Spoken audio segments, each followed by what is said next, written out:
Just as predicted on channels such as this and Legal Mindset, the Walt Disney Company is now facing lawsuits regarding racial hiring practices. Yes, you heard that right. And how is Disney responding? Well, just prior to this lawsuit, Disney fled to Canada.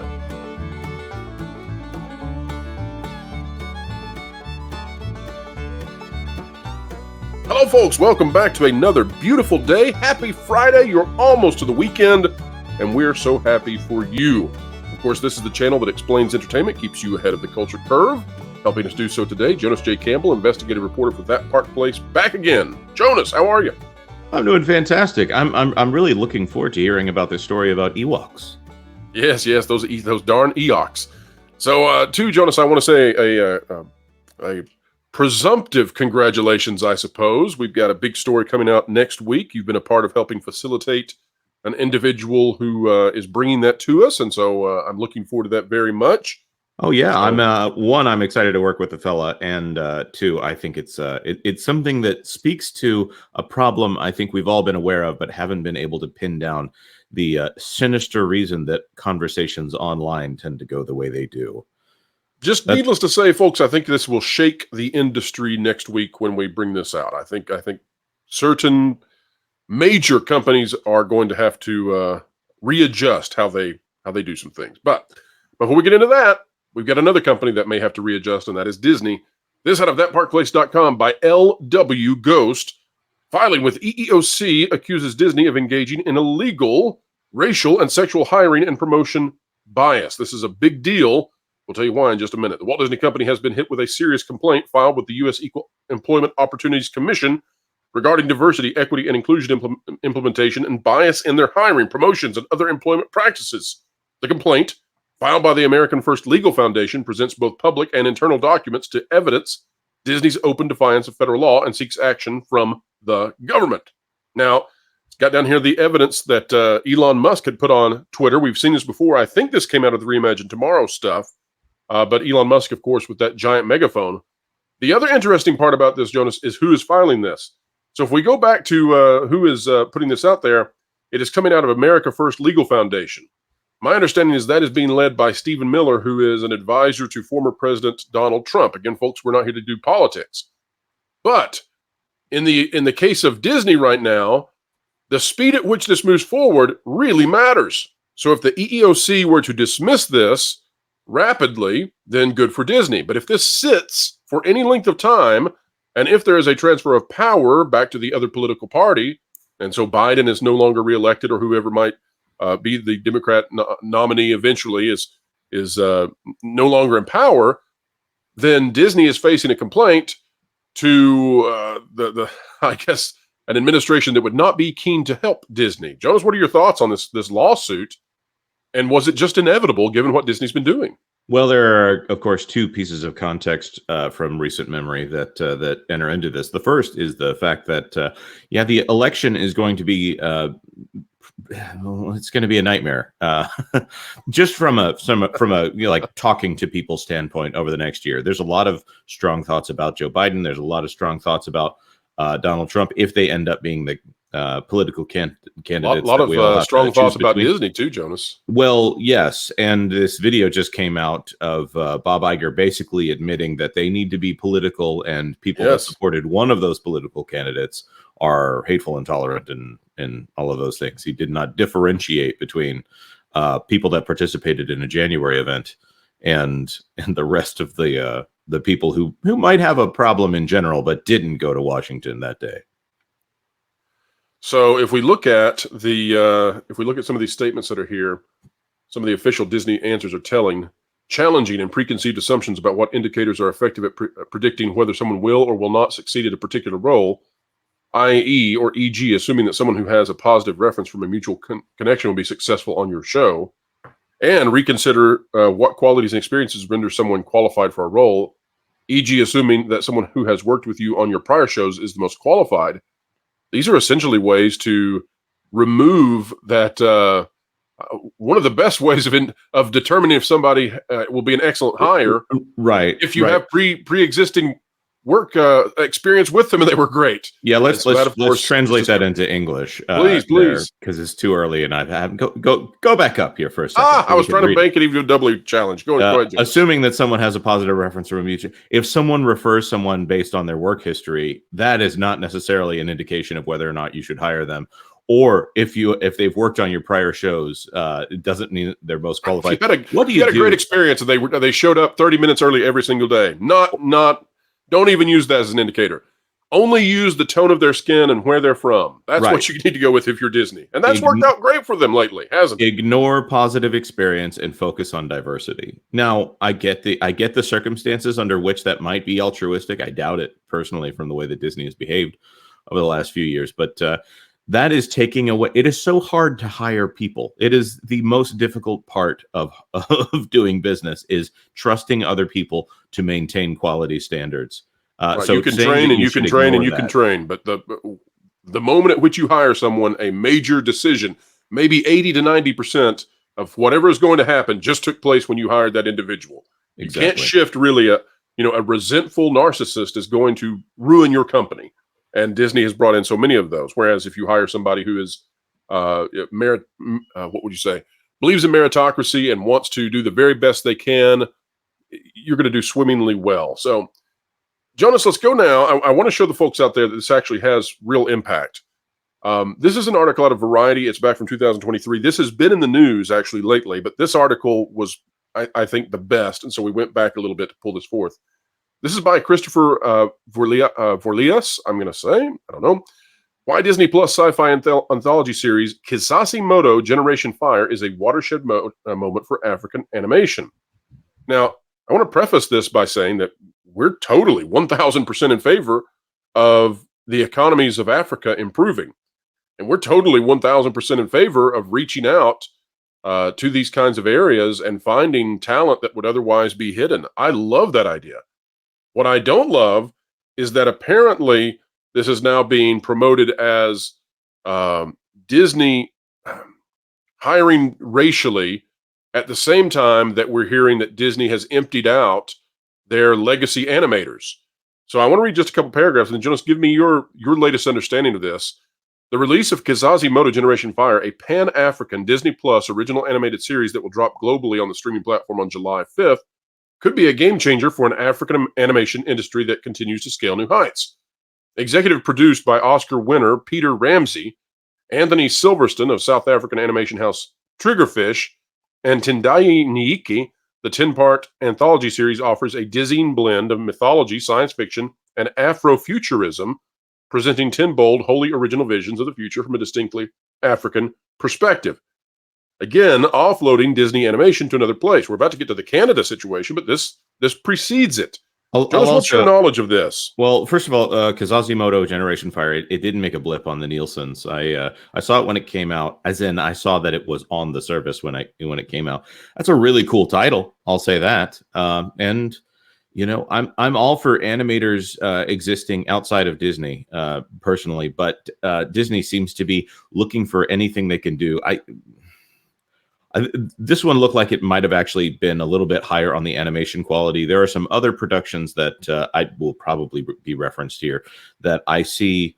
Let's say I don't see the animation quality being there. Now that being said, every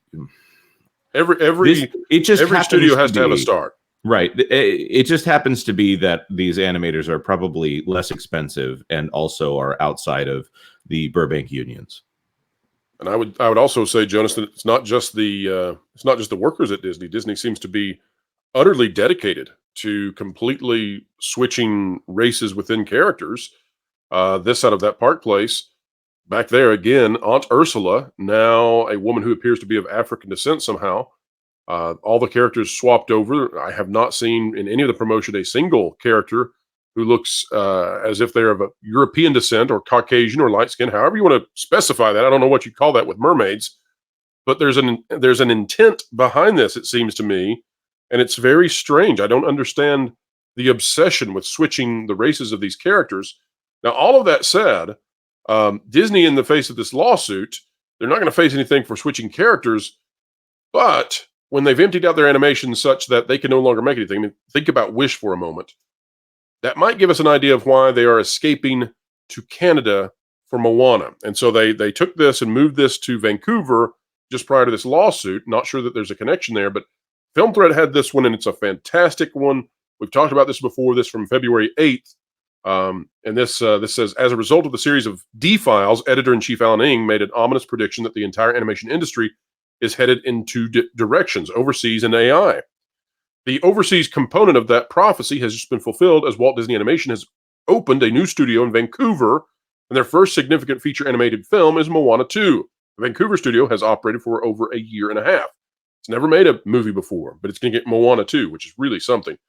On the heels of Disney's announcement of Moana 2, the press release does not mention the new studio. Interestingly, the news comes by way of Walt Disney Animation Studios' artistic director, Malcolm Pierce's personal Instagram account, which is how they found this. So I don't want to go retread this, but what I want to say, Jonas, is that there seems to not only be a legal impact on Disney, there also seems to be a qualitative impact on Disney.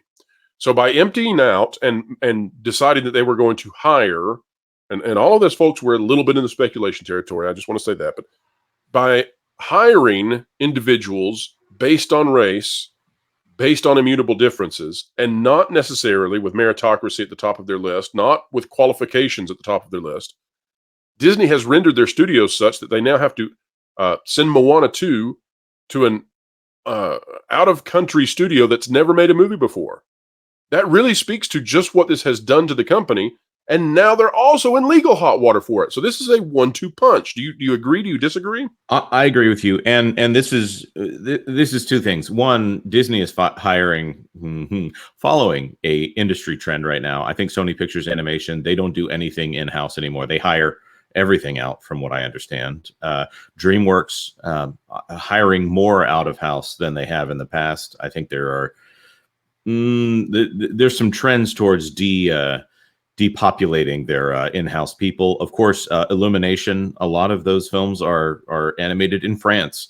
It just happens that you have a different racial makeup when you go to different countries, generally speaking. With Disney, these very strong focuses on DEI here in the States at the same time that they are hiring outside of the United States. That's what's fascinating to me. This company that is supposed to have this history, that we want to say it's Walt's history with Walt Disney Animation, but somewhere around the 1940s, I want to say the history of animation became unions, and now Disney is pushing those unions to be more diverse, to the detriment, and the most recent D-Files did a great job of pointing this out. They actually antagonized some of the pale and male is stale animators in order to push them out of the company. There was kind of I don't want to say a whisper campaign, an intentional office campaign to root out people who were not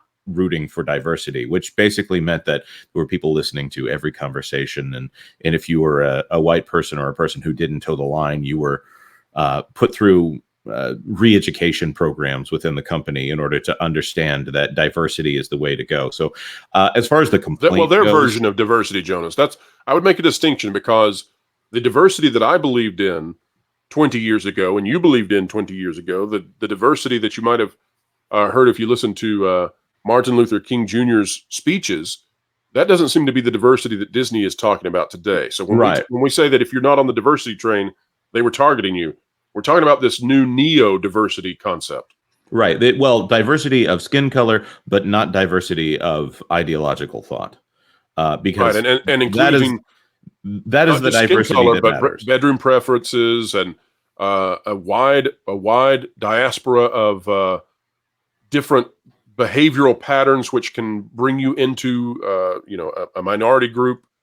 The idea that just by being a woman, just womanhood is diversity. That's flat out, you're in the club. Right. And anyone who disagrees with that diversity is therefore in need of re-education. And the conversation that we have right now, if we were Disney animators, we would be glad to fire us. We're done. But we wouldn't do that. in front of everyone, and they would do some kind of large session to walk us out the door and make sure that everyone knows that the two guys on the internet having that disagreement about you, they were in the wrong, and we stand by our storytellers. Now, of course, going to Canada, one, it gets them away from the unions. Two, it is fascinating when you look at American civil rights law, how messed up this stuff has been in Burbank. And of course, across the company, Marvel's doing it as well, and Lucasfilm, it looks like they're doing it too. Right, and Disney has to fear that if there's a change in power. So right now, this mirrors the Florida situation in a particular way. So in the Florida situation, for decades, people looked the other way. They knew Disney was not doing something right. They looked the other way.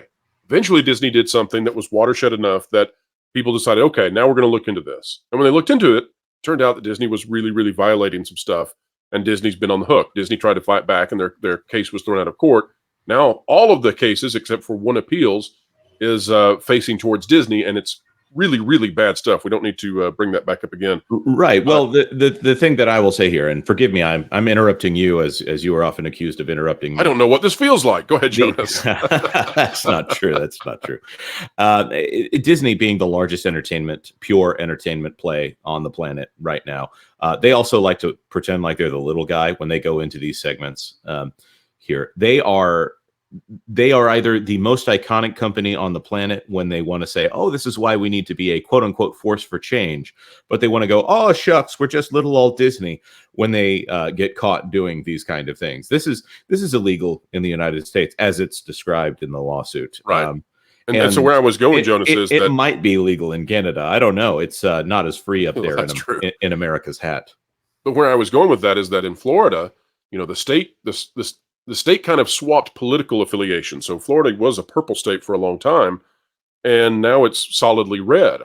Well, if the executive side of things switches, and if that's and I'm not suggesting that's going to happen, I'm suggesting that the possibility is there, and it seems like there's a shift in the natural mood considering Elon Musk and how he's approaching this DEI stuff and how people are reacting. Disney's gotten away with this because people look the other way, right? Because the EEOC has not come out and said, whoa, wait a minute. What are you talking about? You're going to have 50% representation, and all this stuff of different groups, and you're going to set these quotas up, and that's going to, determine your hiring practices. And by the way, the reason we brought up The Little Mermaid, the little Disney Junior show, it's not because we have a problem with darker skinned characters on screen. Doing that to show you that the way that they're achieving these quotas is to race swap characters. It's not for an artistic reason. It's to hit their quotas. Well, yeah. They think they need to reuse character names and labels that will get them enough viewership that they can do this. Well, at the same time, they just blatantly, alter characters for quota purposes. Right. And you and I both pointed this out separately, which it's always funny when we agree on the same point here separately. The two people in charge of the video that talked about Disney Junior Ariel, one was a white woman who was listed as a senior vice president of programming of some kind at Disney Junior, and a white guy who was the senior vice president of music or something like that for Disney Junior. But all of the creatives under them were diverse people. So they're always sitting on that throne. Yeah, Bob Iger isn't giving up his spot to an African-American man. Yeah, I don't make the rules, but I think that they might be in violation of the tribe's preferred structure. They get to rule over Ariel, but everybody underneath them is what they wish to see. So I don't want them fired. I want them making good content that's actually relatable to all people. Disney Junior, if you need to know more about Disney Junior, there's a channel that you can check out there. That's right. Everything Woke is Jonas Campbell's channel where he goes through all the stuff that Disney is putting into Disney Junior. Now, I do want to say, too, I want to make sure that we make this absolutely crystal clear before this video ends, before our conversation is over. We are not against, once again, the diversity that everybody seemed to be moving towards. The 60s, the 70s, the 80s, the 90s, it's whatever this new thing is, this postmodern tribalism that we find to be detrimental to society. And we totally agree. I think, at least I believe, Jonas, you'll agree with me. I totally agree that Hollywood at one point was not reflective of society, and that was wrong. Oh, yeah.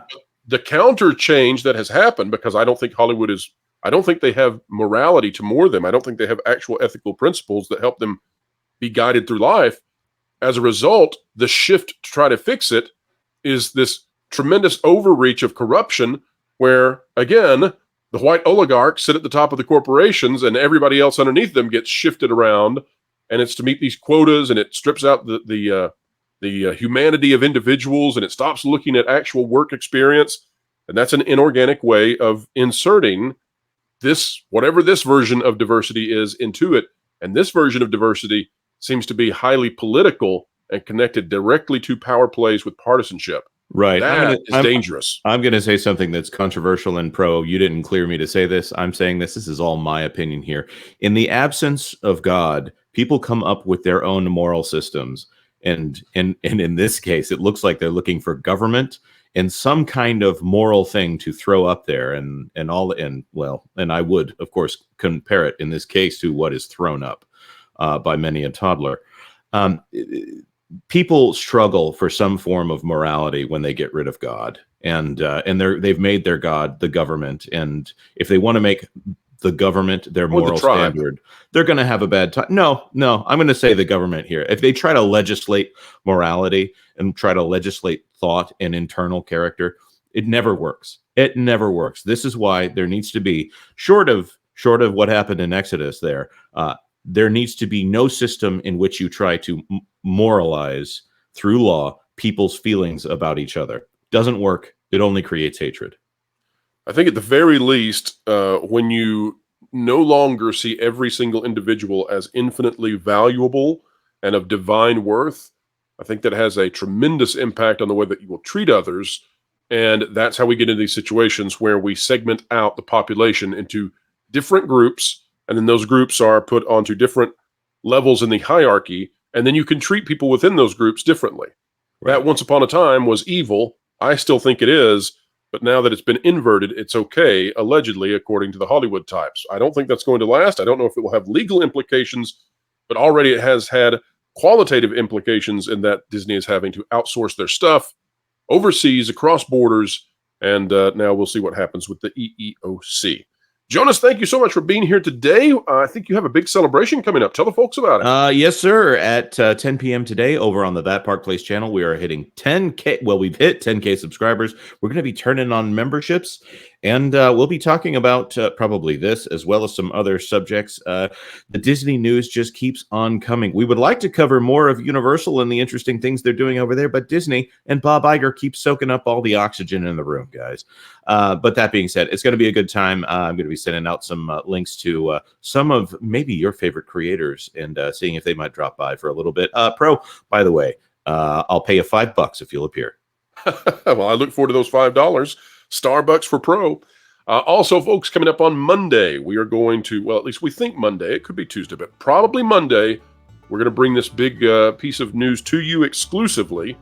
And looking forward to that very much. Jonas and I, after this video, will actually be meeting. So while you're watching this video, we're probably meeting with the source who's bringing the evidence to us. And so looking forward to delivering that if at all possible. May have to run it through some advisors to make sure what can be said and what can't be said, but you don't want to miss out on Monday. Probably on a number of our channels and the website, thatparkplace.com, where you should be bookmarked.